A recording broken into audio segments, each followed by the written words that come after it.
compress. First, I already hand wash, sanitize, and wear my gloves. And then I'm going to prepare the materials. Of course, the materials yung kamay. Depende sa accessory yan. Kasi kung napapansin ko, may nakaniwalay na paa doon. Tinanggal namin mismo yung sa dami kasi sinabi ng accessory. Last time kasi yung mga dami natin may kamay, may paa. Pero ito ang gagamitin muna natin, ha?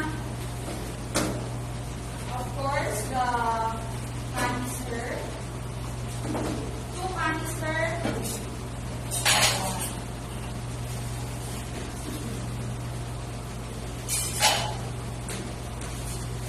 Pag sinabi mong prepare the materials, mag-cut ka na. And then make sure pag mag-wound care dressing kayo, meron siyang towel sa ilalim niya. Nakasuot ako ng clean gloves sa hindi sterile gloves. Okay. Kasi nag-prepare pa lang ako.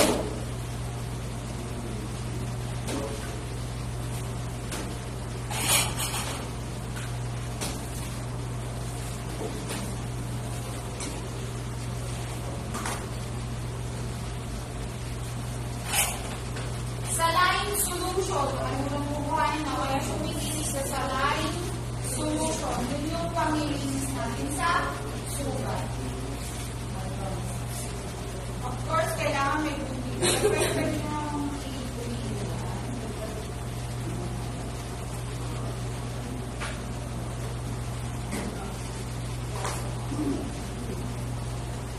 Sterile gauze. Sterile gasa. And then, kukuha tayo ng buta using the forceps.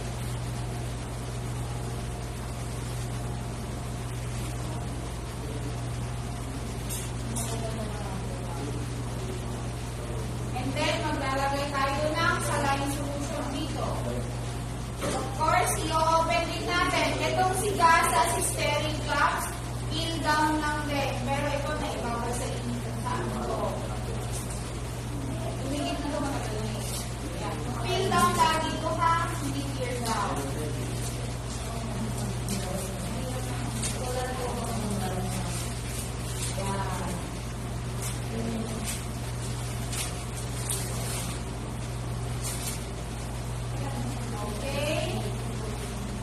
Okay, good day, sir. I am your caregiver today. I am here to change your wound dressing. But before that, let me check your vital signs. So far, your vital signs, sir, is okay. We can proceed to cleaning your wound. Is that okay with you, sir? Okay. Nag-prepare ka, nag-vital signs ka, you need to remove your cleaning gloves and wear the sterile gloves. Okay, I'm going to remove my gloves, hand wash, sanitize, and wear my gloves. Yung ginawa kong going, yun lang yung gagawin nyo. Okay? Sige, ginawa ko kanina. Okay, sir, let's start. Kuha ka ng cotton ball saline solution. First is yung micropore tape. Madikit yan, lalo pag sa pagkakong skin. Micropore tape, babasahin mo muna siya. Dispose, kuha. Dispose, okay. And then, after nun, paikot. Paikot natin tatanggalin si patient, hindi pwedeng palabas. Yung paikot na is pa-inner, makasok. Pagalito siya. Sige, pakita ko sa inyo. Ikaw pag nakaganyan, paikot siya pagano. Papasok. Okay? Yes. Para hindi siya okay, paikot siya. Discard or dispose. This time, ang lilinisan natin is, huwag yung tatas-tatas na. Ang lilinisan muna natin is least contaminated area. Ibig sabihin yung hindi mo na marumi. Magsimula tayo sa cleanest. O para hindi kayo mahalito, sabihin nyo na cleanest. Yes, sa yung least contaminated. dummy. Cleanest tayo. Every stroke, tapon tayo, okay? 1, tapon, kuha.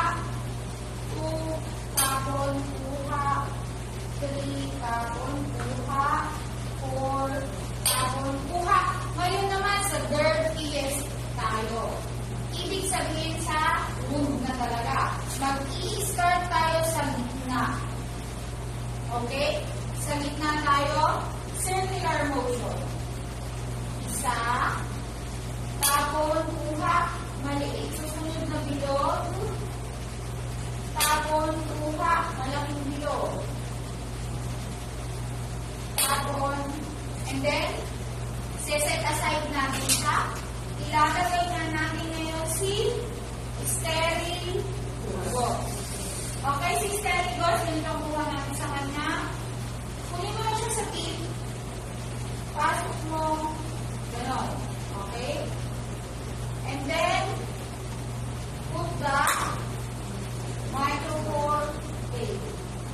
Kahit kung yung magbiginan kasi gagawin ko.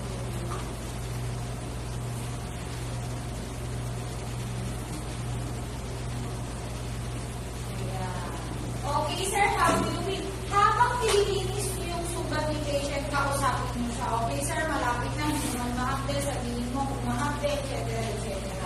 Okay, sir, we're done.